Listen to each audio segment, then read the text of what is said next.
In this video, I'm going to show you how to quickly and easily create a new database inside of Notion. Let's not waste another second and jump right into it. Let's jump inside of Notion and head down the left-hand side, click on New Page, and then we're going to call it Notion Database. We're then going to select Empty and then hit / and select Database. Now we're going to choose an inline database. It's going to give us a table view and we can name the database. So what we're going to create is a YouTube workflow management database that's going to look similar to this. So where we're going to have the video title, we're going to have a status of the video, we're going to have what week it is created in, which brand it's linked to, who's in charge of the next action for that project, a next action date, a published date, and a link to the video. This is a great way to manage videos for your workflow because you can open up the individual videos and then you can make notes inside of that page for that particular video. You can also link to the YouTube video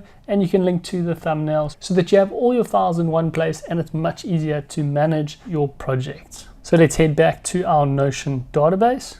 What I like to do before we start editing the database is click on these three dots in the top right and just select full width. That allows us to see so much more of the database. Now we're going to start with the video name. So click on the title here. We're going to rename that and we're going to have the video there. Head back and we're going to add an example here. Next, we're going to rename the property to status and we're going to have it as a multi-select. And we can add a few options here. So let's add a filming, let's add an editing, let's add uploading, let's add SEO and published. So we have a few options there. Now if you want to remove one of the options that you've added, all you need to do is click that little X and it will remove those options. So let's add a second one and we're going to add a different status for that, and let's add a third one. So we have three different projects on the go and we have the status. Now I want to add a property where we can add a person to it. I'm going to select person and then I'm going to add a new property and we're going to change this to date and we're going to rename it next action date.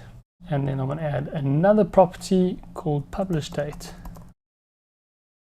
And our final property is going to be the link to the video. So we're going to add URL and we're going to add a checkbox to show that we've completed the video. So if we head back in here, let's fill some of these in. So I'm going to be in charge of this first one, Taryn's going to be in charge of the second one, and Sam's going to be in charge of the third one. Then I'm going to select some next action dates and select some published dates.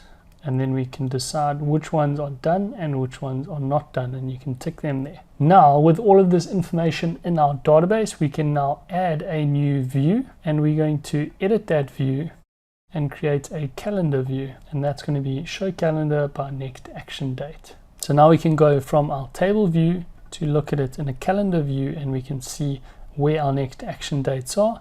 If we want to move a next action date, we can just grab and drop it and move it across. The third view I like to always have is a board view, and we're going to sort that property by the status of the video. Now we want filming to come first, so we can drag that across: filming, editing, uploading, SEO, and then published.